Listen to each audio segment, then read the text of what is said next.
You come back.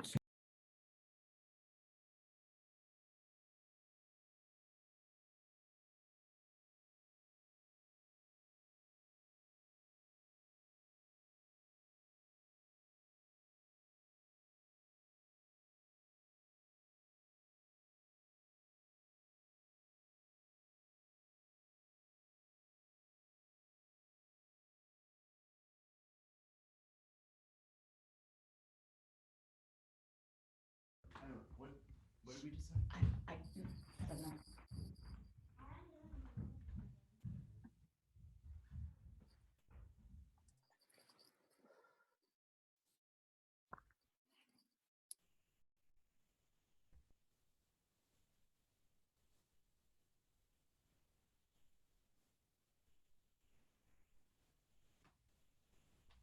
Please silence your hearts and open your minds and your warm tenderness as we listen to our centering music performed this morning by the Steinberg family.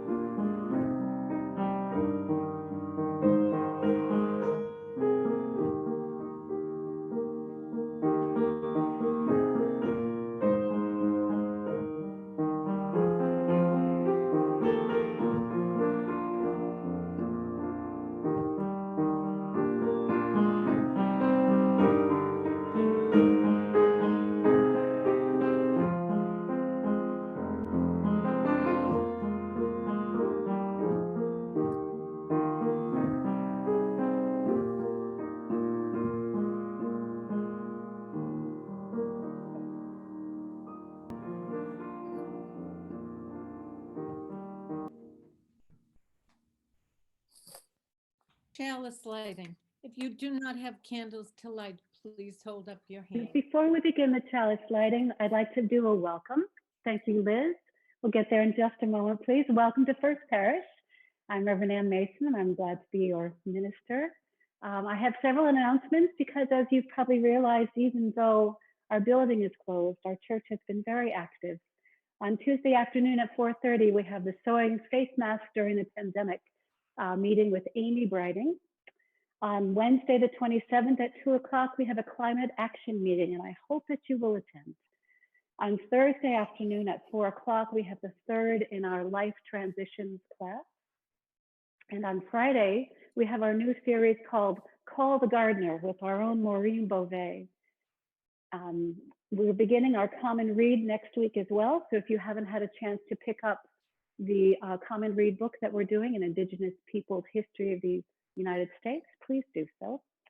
And in this time, as we are rethinking and reconnecting and rediscovering what membership in this congregation means, if there are those of you who have not yet joined the church but would like to consider doing so, even in the midst of this time, I do hope that you will consider it, and we will have a special celebration of all the new members in early June. And now my opening words are the words of Anne Frank.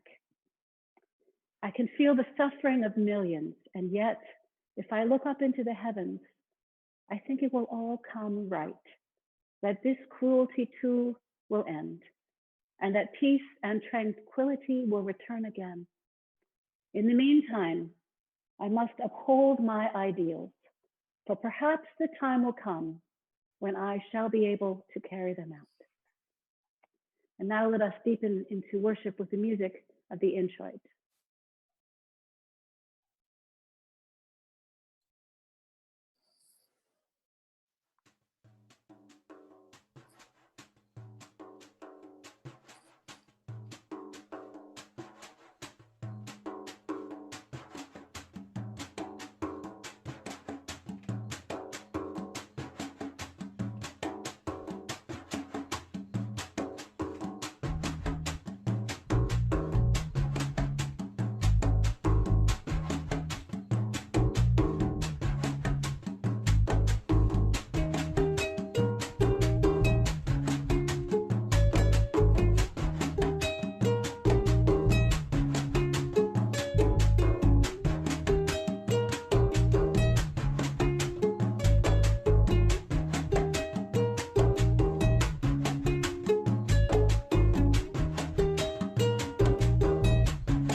Chalice lighting. If you do not have candles to light, please hold up your hands. We light this chalice in memory of the courage of those who have struggled for freedom, the persistence of those who have struggled for justice, and the love of those who built beyond beloved communities to carry on the light of hope.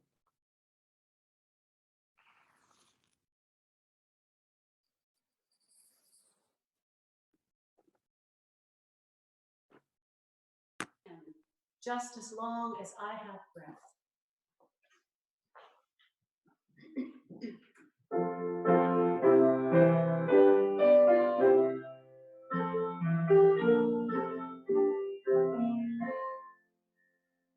Just as long as I have breath, I must answer yes to life. For with pain I made my way, still with hope I meet each day. If fate has what I did well, tell I said yes to life.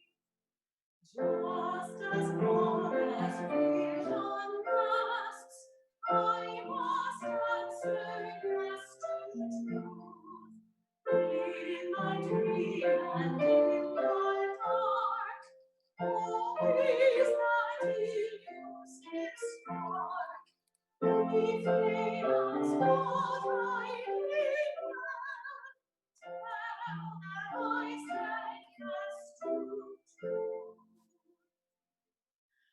Just as long as my heart beats, I must answer yes to love. Disappointment pierced me through, still I kept on loving you. If they ask what I did best, tell them I said yes to love.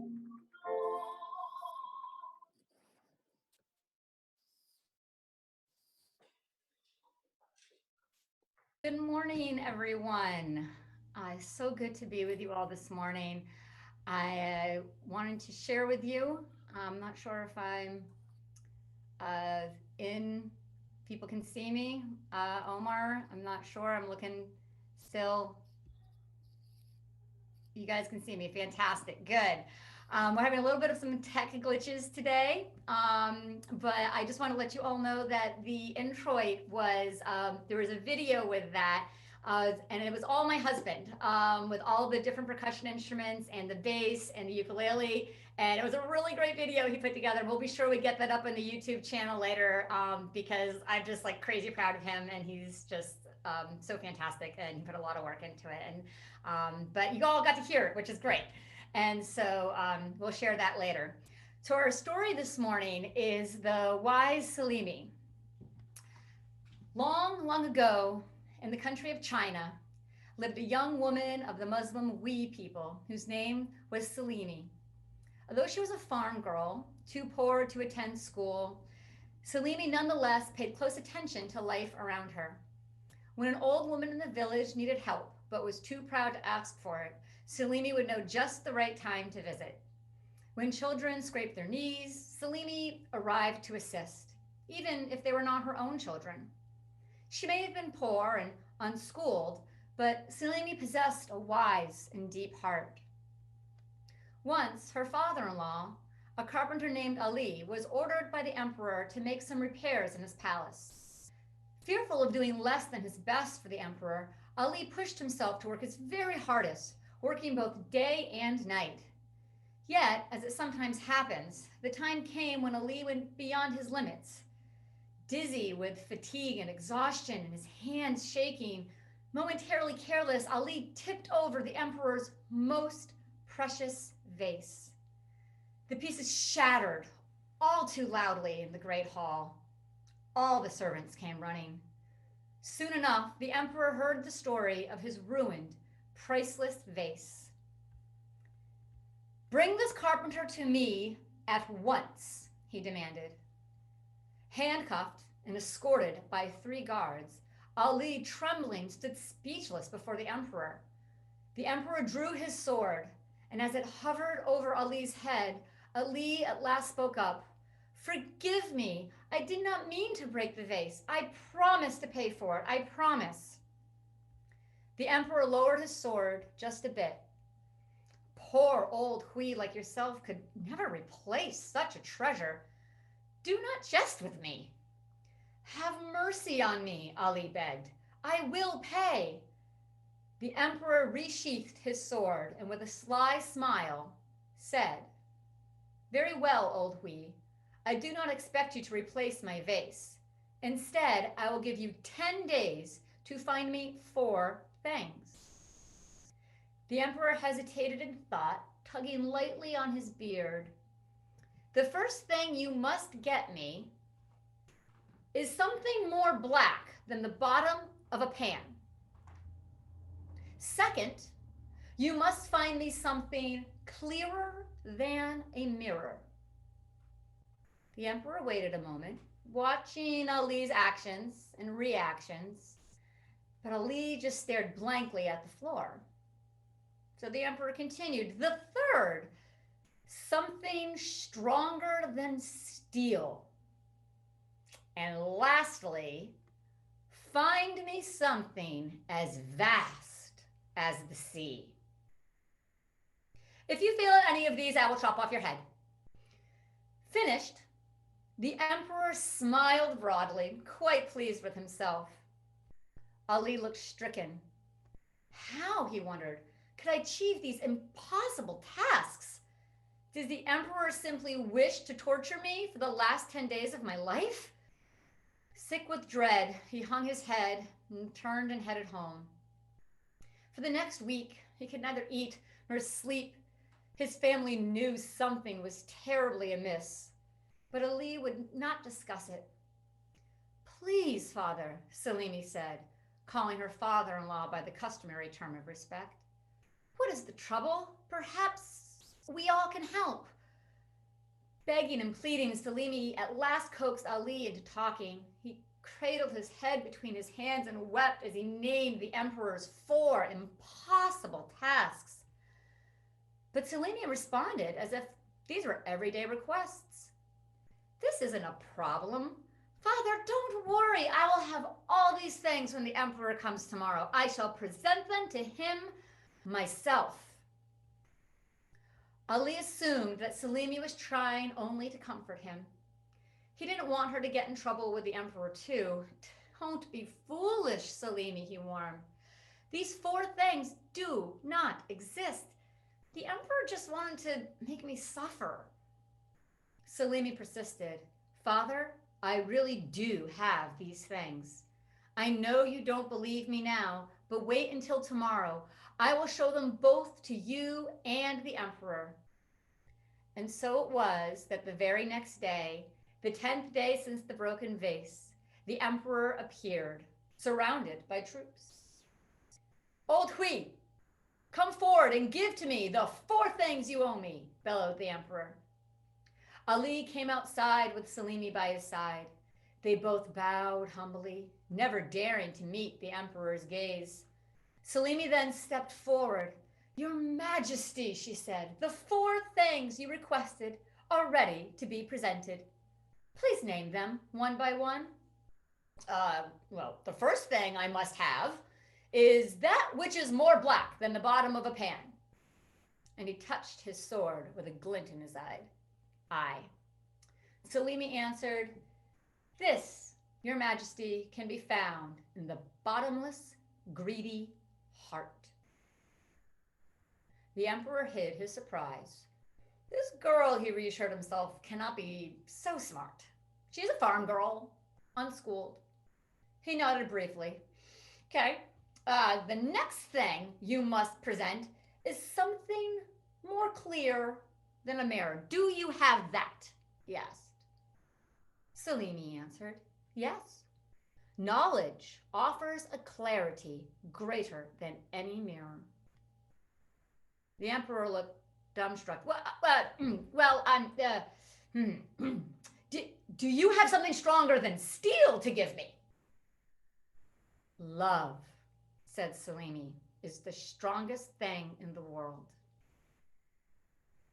Knowing he had been bested, the emperor stood speechless. Ali glanced at Selene and stood a little taller. At last, the emperor cleared his throat and made his last request. And what do you have that could possibly be as vast as the sea? A virtuous heart is as vast as the sea, your majesty. Her head lowered, Selene smiled and said no more. Flustered and humbled, the emperor said, it's time to leave. You're pardoned. And he turned to his troops and marched away. As the emperor of China went into the distance, Selene held her father-in-law's hand. Together, she and Ali bowed in relief and gratitude to Allah. Because of Selene's wise heart, Ali could now live a long and happy life. Thank you all for listening to the story today. Please join me in saying our affirmation of love is the doctrine of this church. The quest for truth is its sacrament. In service, it's its prayer. This is our great covenant, to dwell together in peace, to seek the truth in love, and to help one another to the end, that all souls shall grow into harmony with the divine. Our offertory. We give to remind ourselves how many gifts we have to offer. We give to remember that we are part of something bigger than ourselves. We give because we believe in music and sacred space. We give with the faith that together we have enough.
Beautiful. Thank you. The reading today is Going into the Hospital by Sairam Shamasunda. He is an associate professor of medicine at the University of California, San Francisco, and co-founder and faculty director of the HEAL Initiative, a health workforce strengthening fellowship working in the Navajo Nation in 9 countries around the world. When I walk out the door these days for a shift in the hospital, 2 small people cry at the door, my daughter and son, 4 and 1.5. Tears fall, big drops against their full brown cheeks. My first inclination is to dismiss their dramatics. I will be back soon. They are on one side of the door and I am on the other, and they would much rather be on the same side of the door. Rumbling through the leaves on the Oakland sidewalk, taking a long walk around the neighborhood to visit a Japanese oak or a fennel bush, or a neighbor who may unexpectedly peek out their window. It is their immediate acknowledgement they would rather be with their father, wherever he may be going and whatever that might bring. When I head into the hospital, I am aware that any missteps of faith, face to mouth, or by poor luck or chance could pull me away from seeing my two lovelies grow up. I can picture myself as one of my patients, trying to catch their breath like trying to catch a bus that's too far ahead. Breathing like you sprinted a mile and another mile, your breath won't slow, the fear that creeps in. And isn't this how it's always been? Life as fragile as a leaf hanging on a tall tree about to tumble to the earth in autumn. And to be apart may mean to be apart longer than anyone may have predicted. And to be apart now may cost us our lives. What I am learning from my two little ones: give in to the jubilant joy of being with the ones we love and mourn when they are not near. What could be more honest or more important? My loves. Thank you, Elizabeth. Give in to the jubilant joy of being with the ones we love and mourn when they are not near.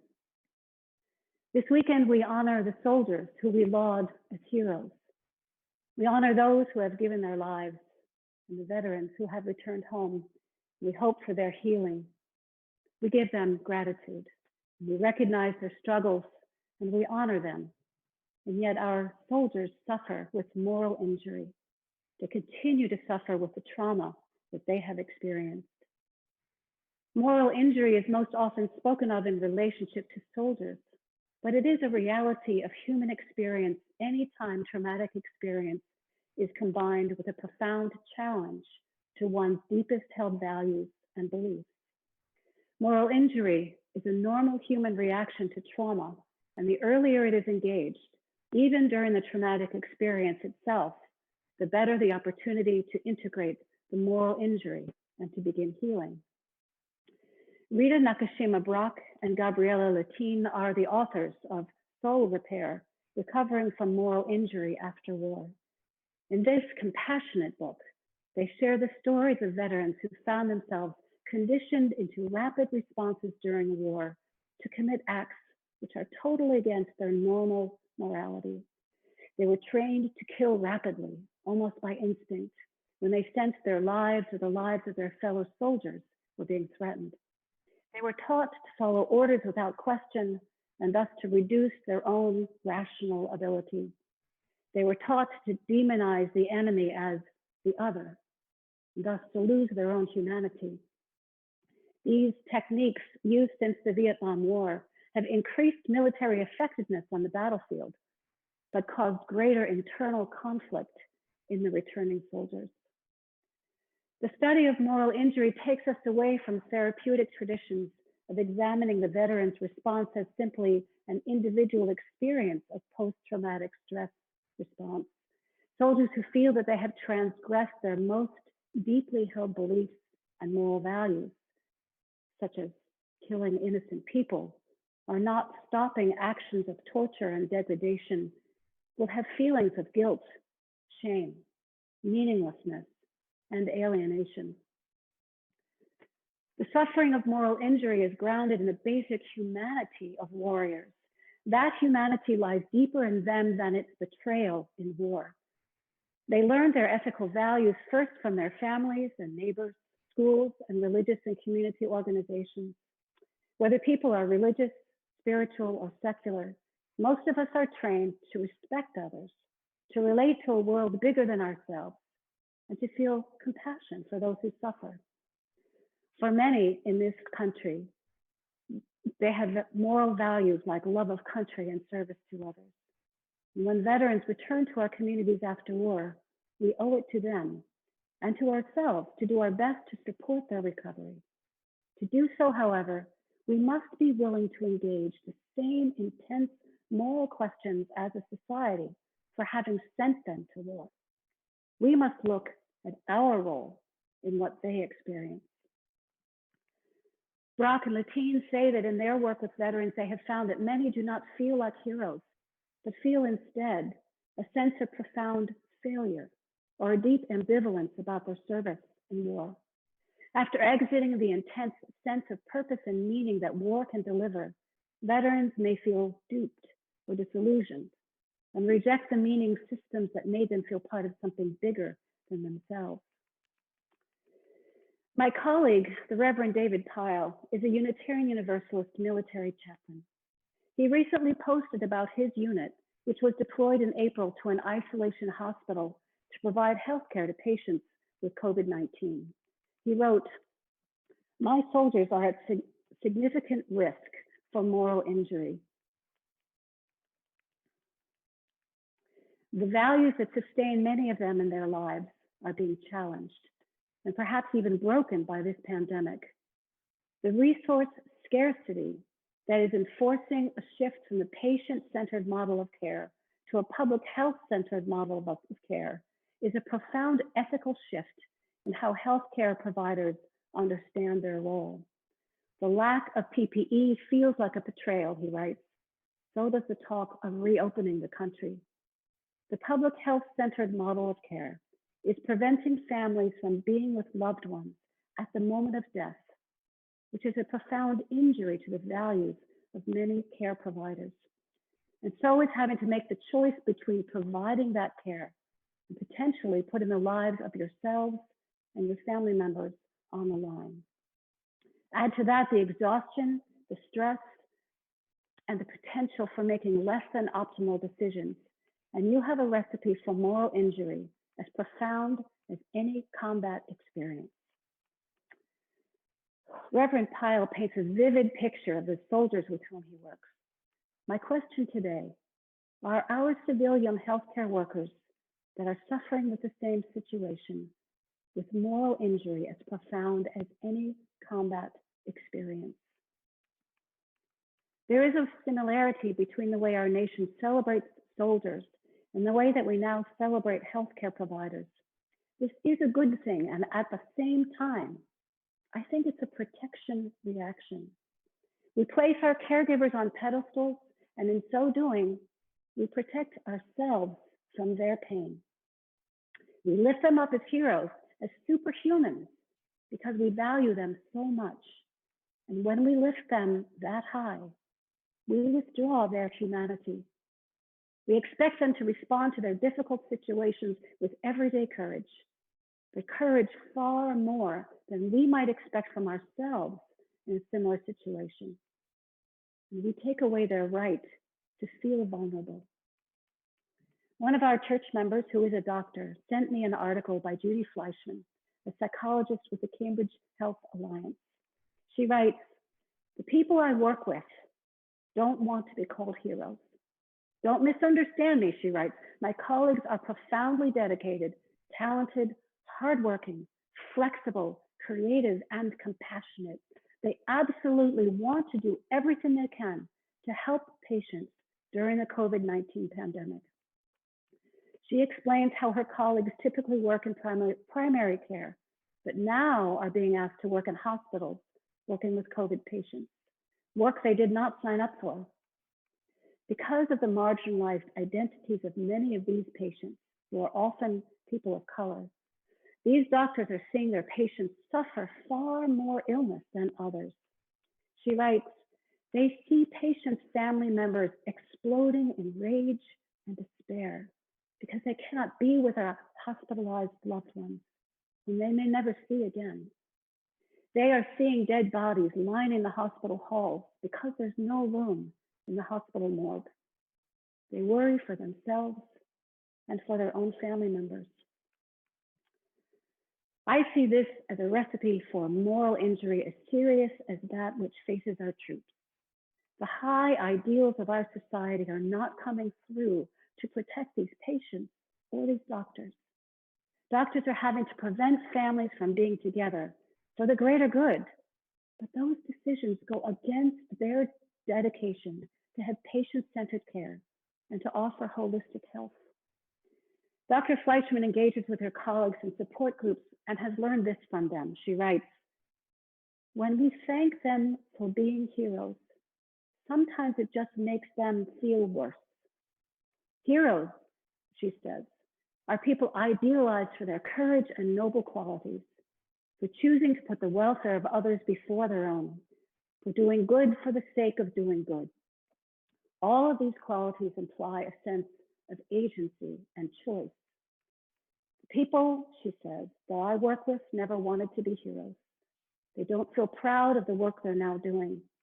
They don't feel able to do a good job because our knowledge of and tools for fighting this disease are inadequate. They feel angry and terrified and powerless.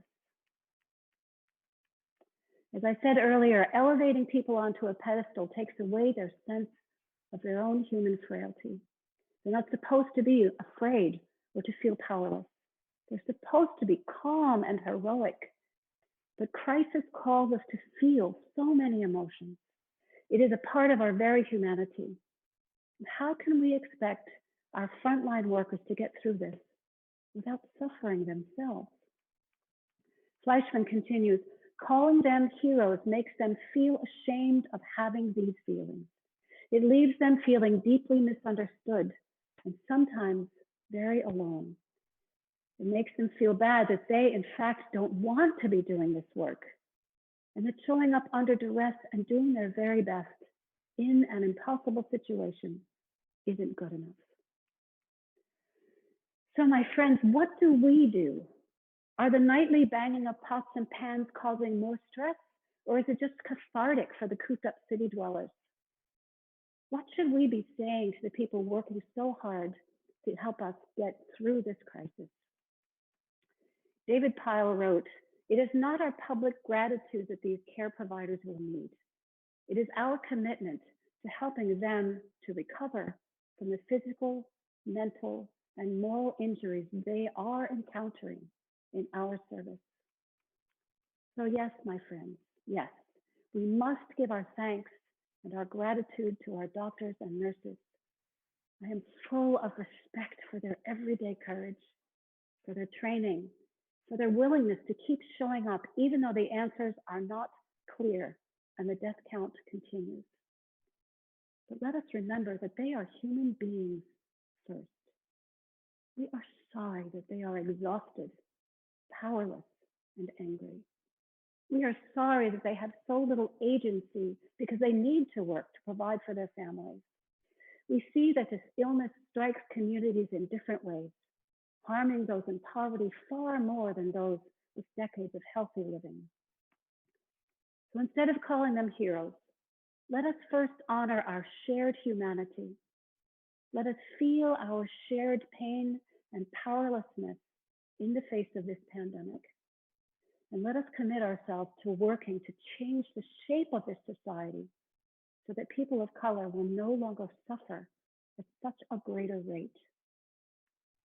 So for all of you here this morning who work in the healthcare field, we see you, your strength, and in your frailty. We thank you for showing up and doing your best every day in an impossible situation. We love you for holding on to your values, for helping us all through this dark night, for caring for your families, and for living through your exhaustion. You are held in the great love which holds us all. And when we are through the rough patches ahead, may we all join forces to make this world a place worth defending and worth suffering for. Let us build a land where we bind up the broken, where justice will roll down like water and peace like an ever-flowing stream. Amen, and blessed be.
Thank you, Lisa Maria. It is time now for us to share our joys and sorrows, and I'd just like to begin with the joy of our multi-talented staff, that while Rip is away having a Sunday off, that we can enjoy the beautiful music that Lisa Maria and her husband Matt are providing, and that I can join forces with my husband Simon. We don't often get to spend Sunday morning in worship together, so I'm so delighted that he's playing piano as well for us. I know that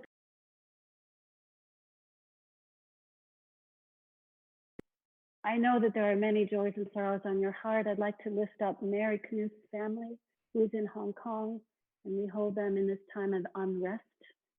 I'd like to lift up all people who are in transition right now, who are looking for houses or moving from houses, and that we pray that Amy and her husband may have good luck with their new home that they're hoping for in Williamsburg. I'd like to lift up the people in India who are struggling with a cyclone. And I'd like to just recognize all the families in this country who have lost beloved soldiers in the wars and who have lost beloved family members in this crisis. And now, as Simon shares some music of meditation, I invite you to write your joys and your sorrows in our chat. Thank you.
Our prayer this morning is by the Reverend Kathleen McTeague.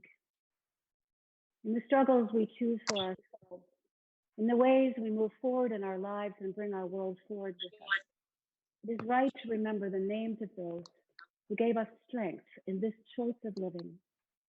It is right to name the power of hard lives well lived. We share a history with those lives. We belong to the same motion.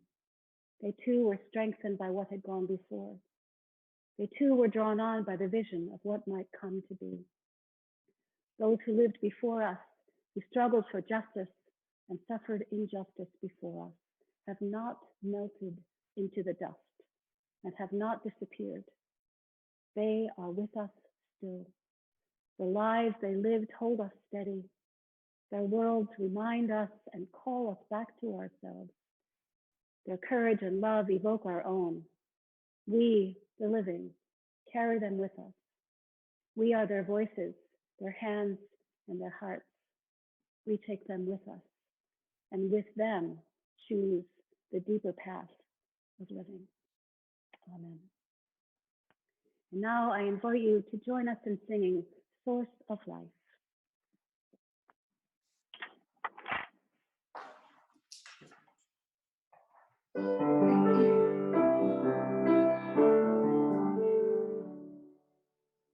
Source of life, as the wind unseen, gentle as the dawn.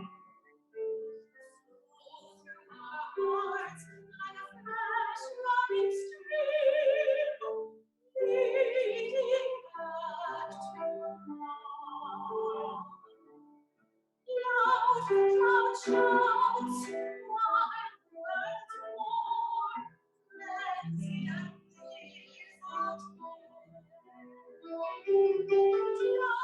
Float out, no fear more, in a surrounding of despair.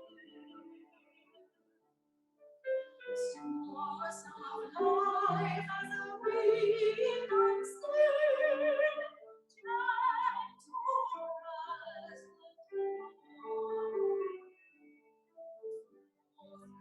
Through our hearts like a fresh running stream, leading us back to God. Leaders deceive, dishonest believe, advertising fed on lies. Would we keep the spark and illumine our dark, the song of within us born? Source of life, like a wind unseen, strong as the sky. Flow through our hearts like a fresh running stream. We must return to God. We must return to Lord.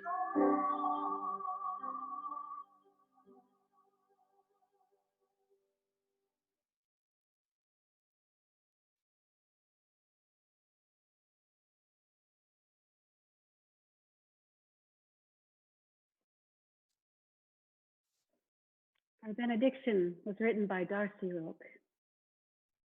There is too much hardship in this world to not find joy every day. There is too much injustice in this world to not right the balance every day. There is too much pain in this world to not heal every day. Each of us ministers to a weary world. Let us go forth now and do that which calls us to make this world more loving, more compassionate, and more filled with the grace of divine presence every day. Amen. And now I invite us to enjoy the music of our prelude, which includes the entire Steinberg family.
Thank you so much. That was so wonderful. It was great to see you all this morning. If you'd like to stay for a virtual coffee hour, please stay on the call. We'd like to see you there.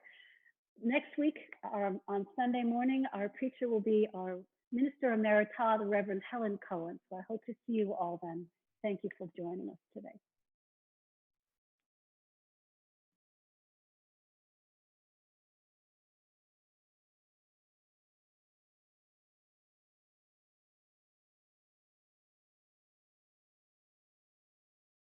So the breakout rooms will start soon. Please stick around and join us for the breakouts. And if you would rather not, then now would be a good time to leave so we know how many people will be staying around. Thank you so much. See you all soon.